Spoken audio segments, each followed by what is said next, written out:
Devenir freelance, ça concerne 1 200 000 travailleurs en France. Alors c'est ni anodin, ni exceptionnel non plus. Est-ce que c'est une bonne idée d'abord ? En tout cas, ce n'est pas une mauvaise idée. Ce statut attire par sa souplesse et sa flexibilité. Cela donne un sentiment de liberté dans la gestion de ce quotidien. Alors on voit bien la recherche de plus en plus importante d'équilibre entre vie privée et vie professionnelle. Exactement. Alors à quoi on doit faire attention quand on s'installe en freelance ? Tout d'abord, bien se connaître et estimer son caractère. Cela peut paraître secondaire. Tout en choisissant ce statut, vous acceptez le temps long et les nuits blanches. Tout le monde n'en est pas capable. Mais si ce point est réglé, il faut choisir son statut juridique. Micro-entreprise, société traditionnelle, portage.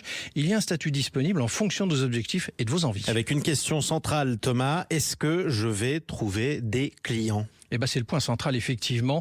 Tout le reste devient secondaire, en définitive. Avez-vous quelque chose à vendre ? En quoi êtes-vous différent ? Comment allez-vous répondre aux attentes de votre marché ?